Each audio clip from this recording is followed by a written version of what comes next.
Bonjour, c'est Nicolas du site utilisersonmac.com. Je vous propose dans les vidéos qui vont suivre de voir ensemble quel Mac portable vous allez acheter. Alors j'ai bien dit dans les vidéos qui vont suivre puisque le guide d'achat que je vous propose va être scindé en plusieurs petites vidéos. La dernière fois que j'en ai fait il n'y avait qu'une seule vidéo qui durait plus de 25 minutes.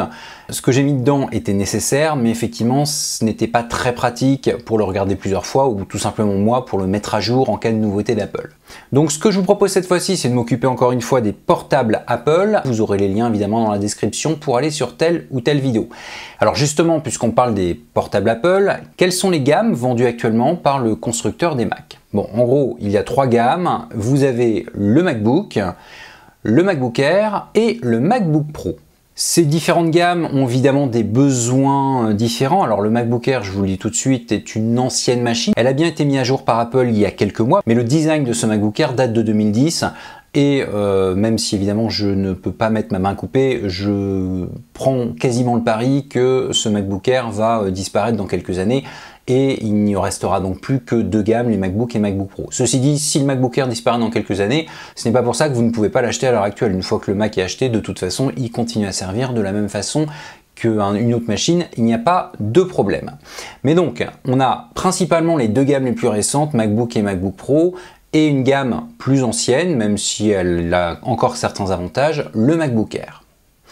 Je précise tout de suite que je ne vais pas aborder la question du prix, parce qu'évidemment, suivant les pays, les prix ne sont pas les mêmes.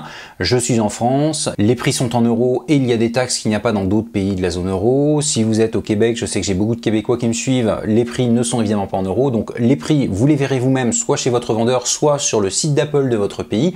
Ce sera même le plus simple pour voir cela. Mais évidemment, j'aborderai tous les autres aspects afin de choisir quel Mac vous allez acheter. Alors justement, ces autres aspects sont très simples. D'abord, on va parler de la mobilité, parce qu'effectivement, le but premier d'un ordinateur portable, lorsqu'il a été inventé, c'était d'être mobile. Ensuite, je vais vous parler de la taille et du type d'écran que vous aurez suivant la gamme de portables Apple. Ensuite, je parlerai de la RAM et du stockage de votre futur ordinateur. C'est effectivement un point très important puisque la RAM ne pourra pas être changée après l'achat.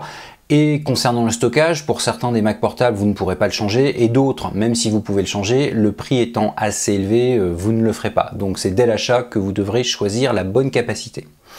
Après cette RAM et le stockage, je pense qu'il serait temps d'aborder la puissance de votre futur ordinateur portable. Donc là, je parlerai de la puissance du processeur et de la carte graphique.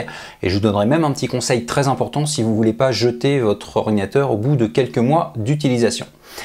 Après cette puissance, il serait peut-être temps d'aborder la connectique. Donc la connectique, les USB présents ou pas, est-ce qu'il y a d'autres ports que l'USB présent, bref, tous les périphériques que vous avez branchés sur votre Mac, comment vous allez les brancher et quel Mac sera le plus adapté à vos besoins. Et donc après, je ferai évidemment un petit résumé où je reprendrai tout ce dont j'ai parlé pour savoir exactement quel ordinateur vous allez prendre. Bon, bien sûr, ces petites vidéos, je vous ai montré un ordre précis, c'est pas dû au hasard. Je sais bien que beaucoup de personnes pensent que la première chose à voir, voire la seule chose à voir sur un ordinateur, c'est sa puissance, mais en fait non, la puissance c'est loin d'être le plus important. C'est pour ça que je ne l'aborde pas en premier et je vous invite la première fois où vous allez suivre ces vidéos à les suivre dans l'ordre que je vous donne en ce moment. Donc si vous voulez accéder à la première de ces petites vidéos sur la mobilité de votre futur ordinateur portable, vous pouvez cliquer sur le petit i en haut à droite de votre écran et s'il n'apparaît pas, vous avez évidemment dans la description de cette vidéo de quoi aller dessus. Alors évidemment, pour ceux qui ne connaissent pas encore mon site internet, les guides d'achat ne représentent qu'une toute petite partie des vidéos que je mets en ligne, mais vraiment minuscule. La plupart des vidéos que je mets sont dédiées en fait à l'utilisation des produits Apple. Donc si vous voulez découvrir plein de choses sur l'utilisation de votre produit Apple ou de votre futur produit Apple, vous pouvez vous inscrire à la newsletter de mon site. Cela vous donnera accès à des vidéos qui ne sont même pas en ligne sur YouTube ou sur mon site internet. Donc n'hésitez pas à aller dans la description de cette vidéo afin justement de vous inscrire à cette newsletter.